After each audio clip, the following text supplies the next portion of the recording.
Chael Sonnen, finally apologizes. Chael Sonnen has finally broken his silence, and this time, it's personal. After years of keeping quiet about that chaotic night in a Vegas hotel where he reportedly assaulted multiple people, Chael posted a heartfelt video. Dr. Chris and his wife, Julie Stelflew, Mr. and Mrs. Stelflew, a number of years ago in Las Vegas, were coming down a hallway and trying to get to their room, encountered a maniac, me. And I apologize. I wanted to apologize for a number of years, but it just wasn't right. It's a whole situation, and it just takes time. But I got to tell you, it has been bothering me, and I would extend this apology to their children. Their children were not present, but I have children. I could reverse the role and think of myself as a child with my own parents. Your parents get drugged through the media and a legal case because they encounter a madman while doing what they should be doing in a hallway, which is walking to their room. I mean, I got to tell you, you wrote an apology, and I sincerely give you one. I was by myself when I met them. I was on my trip with my wife, and because of that, there was something I had heard, or a combination of you guys had asked me. My wife had nothing to do with the story. They've all never seen, never even put eyes on one another. This is very specifically to the madman, from the madman in the hallway, me, to Mr. and Mrs. Stelflew. I sincerely apologize. I would like to repeat, I also apologize to your family, your children specifically. And I'm going to leave it at that. Thank you. It's rare to see Sonnen drop the shtick and show raw emotion, but the timing? Suspicious. Why now? Dricus and Khamzat cross the line.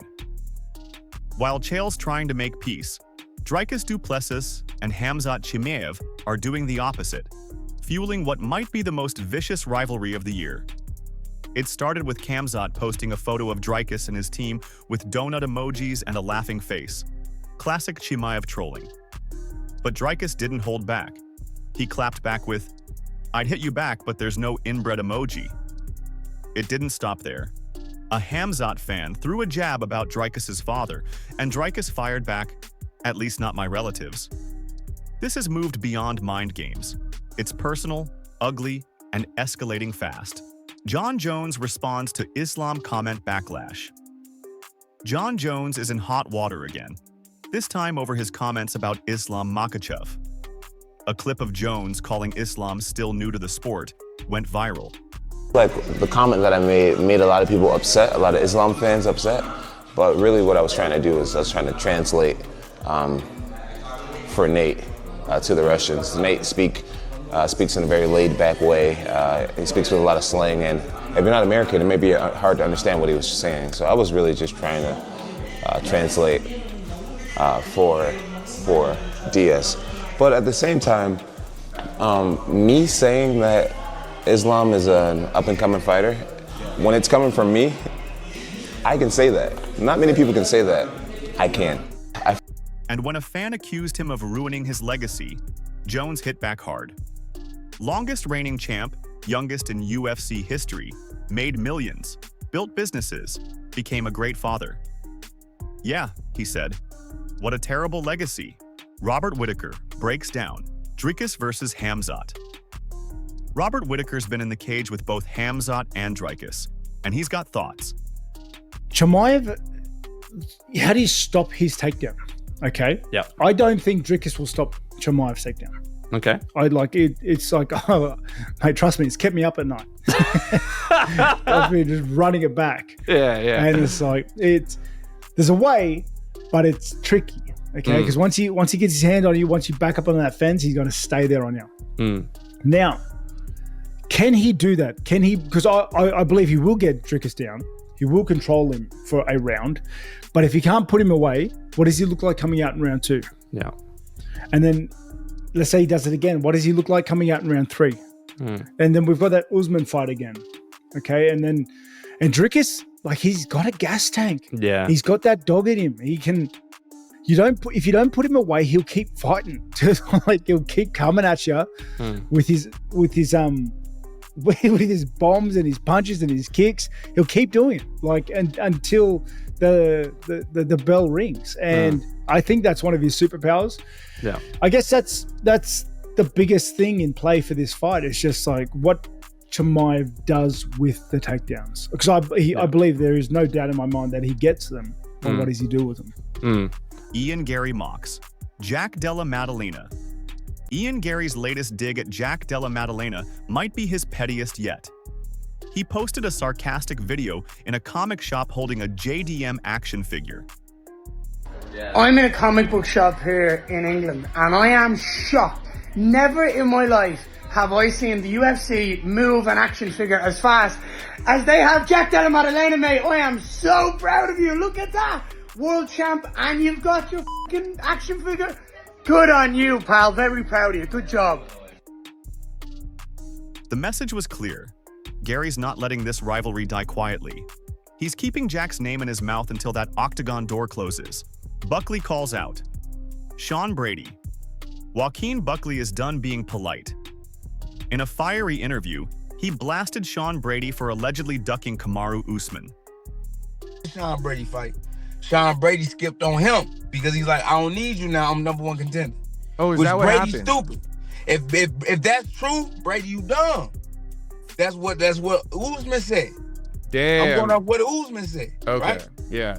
Because he said that fight made more sense. Shawn Brady reached him up at a time where he wasn't #1 contender. I think he #4, #5, or whatever.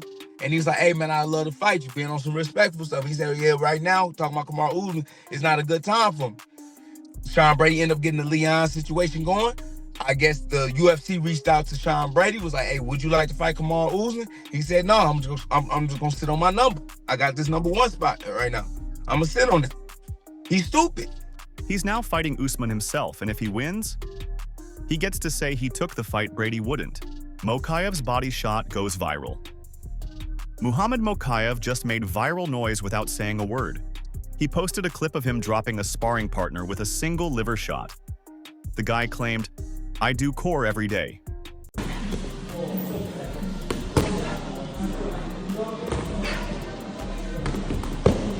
Oj. Daj mi se normalno? Da. Все, упал. Сейчас можно душить, бля. Сейчас развернется.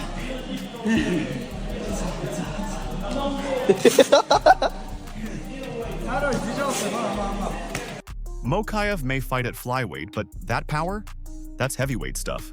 Armen praises training with Demetrius Johnson.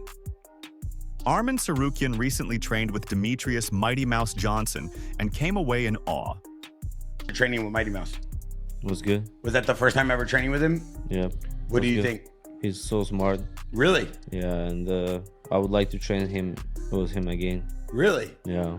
What is it that you could tell from a fighter when you've trained already with TJ Dillashaw, Mighty Mouse, Luke Rockhold, these guys? Right? I mean, you've trained with a lot of fighters since you've been here. How do you know if a fighter is good? Obviously, Mighty Mouse is one of the GOATs, but what is it about him that you're like, damn, he's good? Because you guys were just I mean, he has like completely different like a style, you know, because he's 125 fighter and he does that thing like we never gonna do that because he's so explosive and like he can go to the clinch and like grab you, but like 155 fighter, if you go to the clinch, one punch can like, or like you have heavyweights. He kind of defies go gravity. Like this to the yeah, for sure he's going from the left side because it's safe side. But anyway, a little bit different like styles, but like he showed me a couple of things. I got like a couple questions and I asked him and he said me, yeah, don't waste energy here, just let him go punch and then go again, because sometimes from the wrestling, if I grab one leg and like I want to take him down. If you lose on your mind, okay, you grab leg and you lose, but like he does, he like go wrestling. If he feels he can you down, can you take you down, he goes to the punch again and change levels always. He doesn't stay on one position long time, you know. He always like he's well rounded. That's why he can like change wrestling with striking, knees, elbows. It's not just technique, it's wisdom. And Armen wants more. Israel Adesanya defends David Goggins' training. Israel Adesanya caught flack for training with David Goggins, especially after fans blamed Goggins for Tony Ferguson's recent loss. But Izzy fired back. I got what I came for. And the thing is, people are so stupid. Nah, just the way people like, Tony Ferguson, this and that, right. They start to like talk all this shit. I'm like, bro, shut the You know why? This was an experience, as a once in a lifetime experience. I wanted to train with Goggins because I wanted to see how he does it. Psycho, I wanted to feel it. And I did, I felt it, I seen it. Last week, I watched the whole workout again, but I wasn't watching me, I was watching him, just seeing how he kept his pace. I was trying to see, is there any bits he broke or he was gonna break, but he just kept on pushing. He's just a maniac, bro, like actual. For Adesanya, it wasn't about physical training, it was mental. He wanted to understand what kept Goggins pushing. And now, he says he's mentally sharper than ever. Tom Aspinall explains why fighters gas out. Tom Aspinall just dropped some truth about fighter cardio. He used Michael Chandler as the example, not to diss him, but to explain a deeper issue. A lot of it comes down to efficiency, like how efficient are you at doing the techniques that you use. I don't want to throw anyone under the bus, but if we see guys like Michael Chandler, he's recently fought against Paddy Pimblett and he looked tired in there. The reason he's tired isn't because he's unfit, because he's extremely fit, he's extremely well conditioned. The thing with somebody like a Michael Chandler or someone very explosive like that is that you have to choose when you go and when you don't go. Like, you can't sprint for 5 minutes. And if you do sprint for 5 minutes, obviously you're going to get tired. So if you do have that style where you blitz and you go and you try and finish and you're explosive, you have to choose when you're going to do that, when you're not going to do it. Otherwise, you are going to get tired. Yeah, it's simple as that. So a lot of it is in efficiency and fight IQ and experiences. Like, you know when to go and when not to go. Everybody who's in the UFC is unbelievably fit, but you can still get exhausted in there because you're using your energy at the wrong time. Jon Jones and Nate Diaz caught an overseas brawl. And finally, absolute chaos in Thailand. Jon Jones, Nate Diaz, and Jake Shields were filming for the ALF reality show when things got out of hand. Reports say nearly 80 Russian fighters got involved in a massive brawl.